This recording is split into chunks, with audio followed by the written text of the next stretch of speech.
بسم اللہ الرحمن الرحیم۔ اس سے پہلے 3-4 بیانات کے اندر میں خادم حسین رضوی کے جو شرکی عقائد ہیں ان کی نشاندہی کر چکا ہوں،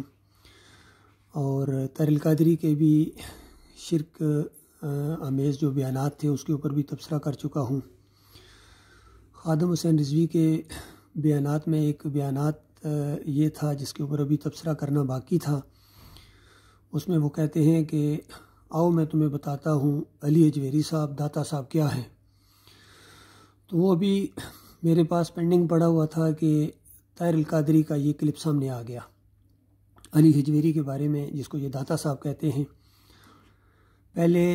ان لوگوں کے بیانات خود سنیے کہ ان کے دماغوں کے اندر کس طرح شرک اور کفر دوڑ رہا ہے، توحید سے ناواقف ہیں، اور اللہ کے بندوں کو گمراہ کرنے میں ان مولویوں نے اور ان صوفیوں نے جو کردار ادا کیا ہے، اللہ اپنی پناہ میں رکھے، اور اللہ تعالیٰ ان کے شر سے اپنی پناہ میں رکھے۔ اور بہت بڑا مسئلہ آج یہ کھڑا ہو گیا ہے، چونکہ یہ سارے دین کا نام لے کے آئے ہیں، پگڑی باندھ کے آئے ہیں، مدرسوں کی سند لے کے آئے ہیں، اور مدرسے بھی وہ جس کے اندر قرآن و حدیث کی بجائے ان کا مسلک پڑھایا جاتا ہے۔ تو پہلے یہ طاہر القادری کا یہ کلپ سنیں، اس کے بعد انشاءاللہ میں اس کے اوپر تبصرہ کرنے کی کوشش کروں گا۔ سیدنا علی حجویری کی بات، جب انسان اپنی ذات کی نفی کرتا ہے تو ارے جو فنا ہونے والا تھا اس کی تو نفی ہو گئی، جو فانی تھا اس کی تو نفی ہو گئی، اب جو بچا وہی باقی ہے، جو بچا وہی باقی ہے۔ پھر ساری مخلوق اس کے تابع ہو جاتی ہے۔ جب بندہ فانی نہیں رہتا تو ساری مخلوق جو فانی اس کے تابع ہو جاتی ہے، وہ راج کرتا ہے۔ 900 سال گزر گئے، بڑے لوگ مرے، اور ان وفات پانے والوں کو مردہ کہنے والے، جو مرتا ہے مردہ ہو جاتا ہے، مگر 900 سال سے یہ مردہ نہ ہوئے۔ ہزاروں موتیں ان کی حیات کے قدموں میں قربان ہو گئیں۔ وجہ یہ دیکھیے، حوالہ بھی دے رہے ہیں کہ گویا اللہ کی کتاب کہتی ہے کہ اموات غیر احیاء، یہ مردہ ہیں، ان کے اندر زندگی کی رمق تک باقی نہیں ہے، یہ ہڈیاں ہیں، ہڈیوں کا چورا ہے۔ اب تم یہ جو ان کو پوج رہے ہو، ان کے اوپر چادریں چڑھاتے ہو، عرس اور میلے کرتے ہو، یہ ہڈیوں کی پوجا ہے، یہ مٹی کی پوجا ہے، یہ قبروں کی پوجا ہے، یہ خالص بت پرستی ہے۔ لیکن طاہر القادری صاحب کہہ رہے ہیں کہ 900 سال کے بعد بھی یہ زندہ ہے، اور کبھی کہتے ہیں جب ان کا ذکر ہوتا ہے تو اللہ کا ذکر ہوتا ہے، جب اللہ کا ذکر ہوتا ہے تو ان کا ذکر ہوتا ہے، گویا یہ آپس میں مکس کرنے کی کوشش کر رہے ہیں۔ تو بتاؤ، جب اللہ کا ذکر ہوگا قرآن کے اندر تو فرعون کا بھی ذکر ہوگا، کیونکہ اللہ کے باغیوں کا بھی ذکر ہے۔ اللہ کے دشمنوں کا جب ذکر ہوگا تب ایمان خالص سامنے آئے گا۔ نمرود کا ذکر ہوگا، حامان کا ذکر ہوگا، قارون کا ذکر ہوگا، تو ظاہری بات ہے اللہ کا ذکر بھی آئے گا۔ ان کا ذکر ہوگا ان کی بدماشی کی وجہ سے، ان کے شرک کی وجہ سے، ان کے کفر کی وجہ سے۔ اسی طرح علی اجویری کا اگر ذکر ہوگا تو یہ اس کے کفر و شرک پھیلانے کی وجہ سے۔ اصل میں ان کے دماغوں کے اندر چاہے طاہر القادری ہوں، طارق جمیل ہوں، خادم حسین رضوی ہوں، اور آج کے جتنے بھی اعلیٰ حضرت ہوں یا ابو الاعلیٰ ہوں، ان کے دماغوں کے اندر یہ شخصیات اسی طرح گئی ہوئی ہیں جس طرح بنی اسرائیل کے مشرکین کے دماغوں کے اندر جو ہے وہ بچھڑا چلا گیا تھا۔ باقی آؤ میں تمہیں بتاتا ہوں علی اجویری کیا تھے۔ کشف المحجوب عام لوگوں نے نہیں پڑھی ہوتی ہے، کشف المحجوب، لیکن جو پڑھتے ہیں وہ بھی اپنی عقیدت کی وجہ سے پڑھتے ہیں، اور ان کے شرکیہ اور کفریہ واقعات جب سامنے آتے ہیں تو کہتے ہیں چلنے دو، اتنے بڑے حضرات سے کون ٹکر لے۔ ایک دفعہ ایک آدمی تھا جو جب ہمارا ساتھی بنا، اس کفر و شرک کی دلدل سے نکلا، تو اس نے بتایا کہ میں نے اپنے علماء سے جا کر پوچھا،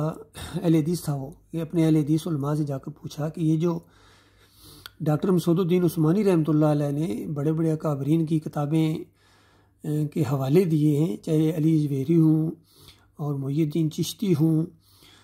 عبد القادر جیلانی ہوں، اور یہ انفاس العارفین والے ہوں، شاہ ولی اللہ یا مجدد الفسانی ہوں، اعلیٰ حضرت ہوں، یا عقائد علماء دیوبند بڑے بڑے، اور میاں نذیر دہلوی اور احمد بن حنبل، ابن تیمیہ، ابن قیم کے جو حوالے دیے ہیں، شرکیہ ان کے عقائد کے، تو کیا یہ کتابیں تم نے نہیں پڑھی ہوئی تھیں؟ اس طرح اس نے اپنے عالم دین سے پوچھا، تو انہوں نے کہا پڑھی تو تھیں۔ اس کا پھر یہ باتیں کبھی کھٹکی نہیں تمہیں؟ کہتے کھٹکی بھی۔ پھر ان کا چلنے دو۔ یہ معاملہ ہے اصل میں جو آج امت مسلمہ کی درگت بنی ہوئی ہے، کہ ان کے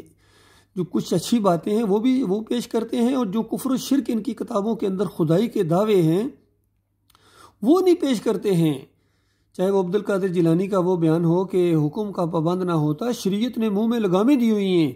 تو بتا دیتا کہ کھا کے کیا آئے ہو اور گھر میں کیا چھوڑ کے آئے ہو۔ بتاؤ، شریعت کی دھجیاں اڑا دی اس ظالم نے، اور کہتا ہے شریعت نے منہ میں لگام دیا، تم بے لگام گھوڑے ہو شیطان کے، تم کہاں لگاموں کو ماننے والے ہو؟ شریعت واقعی لگامیں دیتی ہے منہ کے اندر، لیکن تم نے شریعت کی دھجیاں اڑا دی۔ کہتا میں جانتا ہوں تم کیا کھا کے آئے ہو، کیا چھوڑ کے آئے ہو۔ یہ تو خالص عیسیٰ علیہ السلام کے وہ معجزے کی نقل کی اس بے ایمان نے، اللہ کی کتاب کے انکاری نے۔ وہ تو نبی ہیں، اور نبی کے اوپر جو معجزہ ہوتا ہے وہ اللہ کا فعل ہوتا ہے، تو کیا بے ایمان تو نبی ہے؟ اگر تو سب کچھ جانتا ہے تو پھر غلام احمد قادیانی کا کیا قصور ہے؟ اس کا بھی تو یہی قصور ہے کہ اللہ کی وحی آتی ہے، اور تم کہتے ہو اوپر سے آواز آئی، ہاتھ میں غیبی سے ندا آئی۔ تو یہ انہوں نے کھیل کھیلا ہے امت مسلمہ کے ساتھ۔ پھر اس علی اجویری نے، کشف المحجوب والے نے، تو میں کہتا ہوں اتنی گستاخی کی ہے نبی صلی اللہ علیہ وآلہ وسلم کی، کہ رشدی بھی چھوٹا سا نظر آتا ہے، اور یہ خاکے بنانے والے چھوٹے نظر آتے ہیں اس کے مقابلے میں۔ اگر اس کی کتاب کے اندر 100 و سکر کا باب نکالو، پڑھو اس کو، 100 و سکر، اور یہ 100 کہتے ہیں ہوش و آواز کو، اور سکر کہتے ہیں ان کے عقیدے کے مطابق جب اللہ تعالیٰ بندے کے اندر حل ہوا ہوتا ہے تو پھر وہ اپنے ہوش و آواز میں نہیں آتا ہے، پھر تو وہ اللہ کے ساتھ ملا ہوا ہوتا ہے۔ تو 2 واقعات کا اس نے حوالہ دیا، اور دونوں مشرکانہ اور کافرانہ اور زندیقانہ واقعات تھے۔ داؤد علیہ السلام کے اوپر جب یہ عیسائیوں نے بدکاریاں کی ہیں تو انہوں نے اپنے محسن نبی کے اوپر بدکاری کا الزام لگایا، اور کہا کہ ہمارے جو داؤد علیہ السلام تھے وہ بھی ایسے ہی تھے۔ ایک دن ساتھ والے محل کے اوپر ان کی نظر پڑی، اوریا کی بیوی جو ایک سالار تھا ننگین آ رہی تھی، تو اس کے اوپر عاشق ہو گئے، پھر بدکاری کی۔ نعوذ باللہ، ایسے الفاظ بیان کرتے ہوئے بھی شرم آتی ہے، لیکن ان بے غیرتوں کی کفر و شرک کو بیان کرنے کے لیے کہ کس کے پیچھے چل رہے ہو، یہ چیز سامنے لائی جا رہی ہے۔ اسی طرح کا الزام لگایا تھا مشرکین مکہ نے، اور مشرکین مدینہ نے، اور یہود و نصارہ نے نبی صلی اللہ علیہ وآلہ وسلم کے اوپر، کہ جب زینب رضی اللہ تعالیٰ عنہ کا نکاح نبی علیہ السلام نے خود کروایا تھا زید رضی اللہ تعالیٰ عنہ سے، لیکن جب ان کی علیحدگی ہو گئی، طلاق ہو گئی، تو اللہ تعالیٰ نے سورہ الاحزاب کے اندر اس کا ذکر کیا ہے کہ اب ہم تمہارا حکم تمہیں دیتے ہیں کہ اس کے ساتھ نکاح کرو، اور دنیا کچھ کہے، کیونکہ منہ بولا بیٹا تھا، اور لوگوں نے باتیں بنانی تھی کہ منہ بولے بیٹے کے ساتھ نکاح ہو ہی نہیں سکتا ہے جاہلیت کی دور کے اندر، اور اللہ تعالیٰ نے فرمایا کہ میں اس رسم کو توڑ رہا ہوں، تمہارے ذریعے آخری نبی ہو تو کسی کی پرواہ نہ کرو۔ یہی انبیاء کی سنت رہی ہے کہ جب اللہ کا حکم آ جائے پھر وہ کسی اور کی طرف نہیں دیکھتے ہیں۔ تو اس طریقے سے جب نبی علیہ السلام نے ان سے نکاح کیا زینب رضی اللہ تعالیٰ عنہ سے، تو لوگوں نے پھر اسی طرح آوازیں کسیں کہ دیکھو یہ کوئی اللہ کا حکم وغیرہ کا معاملہ نہیں ہے، یہ تو خالص عشق و مشوقی کا معاملہ ہے، ایک دن ننگے ناتے دیکھ لیا تھا، تو عاشق ہو گئے۔ پھر بیٹے کو کہا تم طلاق دو، یہ کرو وہ کرو۔ جس طرح عزیز میاں قوال بھی تو کہتا ہے نا کہ نظر ہی تو تھی اٹھ گئی ہوگی بے ارادہ، تو وہ بھی بے ایمان اسی کی طرف اشارہ کرتا ہے کہ وہ ہوا ہوگا کچھ نہ کچھ۔ تو اس طرح علی اجویری تو کہتے ہیں کہ ہوا ایسے، لیکن مسئلہ یہ تھا کہ داؤد کی نظر پڑی، وہاں جان نہیں پڑنی چاہیے تھی، اور وہ حالت 100 میں تھے، اللہ ان کے اندر نہیں آیا ہوا تھا، لہذا اللہ نے سرزنش کی۔ لیکن نگاہ تو محمد صلی اللہ علیہ وسلم کی بھی پڑی جہاں نہیں پڑنی چاہیے تھی، پورا نقشہ سامنے آ گیا، اب بے ایمانو۔ لیکن علی اجویری کہتا ہے کہ یہ حالت سکر کے اندر تھی، اللہ تعالیٰ نبی علیہ السلام کے اندر حل ہوا تھا، اس لیے فائدہ ہوا کہ وہ بیوی زینب جو تھی وہ اپنے خامد کے اوپر حرام اور نبی علیہ السلام کے اوپر حلال ہو گئی، کوئی اللہ کی نگاہ پڑنے کی وجہ سے۔ اب بے ایمانو، تم نے نہ اللہ کو چھوڑا اور نہ نبیوں کو چھوڑا۔ یہ ہے کشف المحجوب، اور یہ ہے اس کا مکروہ چہرہ۔ علی اجویری جس کو داتا کہتے ہیں، باٹی میں جس کا اس جب ہوتا ہے تو مکے کی سی کیفیت پیدا ہو جاتی ہے۔ اور عام دنوں کے اندر بھی یقین کیجئے لوگ جو گزر رہے ہوتے ہیں، دیکھیں یا بسوں کے اندر گزرتے ہیں، تو جب بس اس کے سامنے سے گزرتی ہے تو بالکل لوگوں کے رخ ادھر ہو جاتے ہیں، گردنیں جھک جاتی ہیں گبرو جوان کی، اور اس کے بعد سمجھتے ہیں کہ یہ ہیں جو انہوں نے دنیا کو چلا رہے ہیں، اور یہ ہیں جو پیر کامل ہیں، اور یہ جو ہیں دلوں کا حال جانتے ہیں کہ باٹی سے کون گزرا۔ اور رضوی صاحب بھی کہتے ہیں کہ یہ پل بنایا، میں نے پل کی مخالفت کی تھی، اوور ہیڈ جو بنایا ہے، کیونکہ جو لوگ اوپر سے گزریں گے تو جوتے جوتے اوپر ہو جائیں گے اور علی جویری کی قبر نیچے ہو جائے گی، تو میں کہتا ہوں یہ تو جوتے کی بھی توہین ہے، یہ اس سے بھی زیادہ ذلیل ہیں، اس سے بھی زیادہ یہ ذلت کے حقدار ہیں جنہوں نے انبیاء کے اوپر جو ہے الزام لگائے، اور انہوں نے جو گستاخیاں کی نبی صلی اللہ علیہ وآلہ وسلم کی اور اللہ کی کتاب کی، تو یہ تو جہنم کے آگ کا ایندھن بن چکے ہیں۔ اللہ کے بندوں، چاہے عبدالقادر جیلانی ہوں، محی الدین چشتی ہوں، علی اجویری ہوں جس کو داتا کہتے ہو، محی الدین چشتی یا احمد سندھی، جن جن کے عقیدے کے اندر شرک ہے وہ جہنم کی آگ کا ایندھن بن چکے ہیں۔ نبی علیہ السلام نے فرمایا مات یشرک باللہ شیئن دخل النار،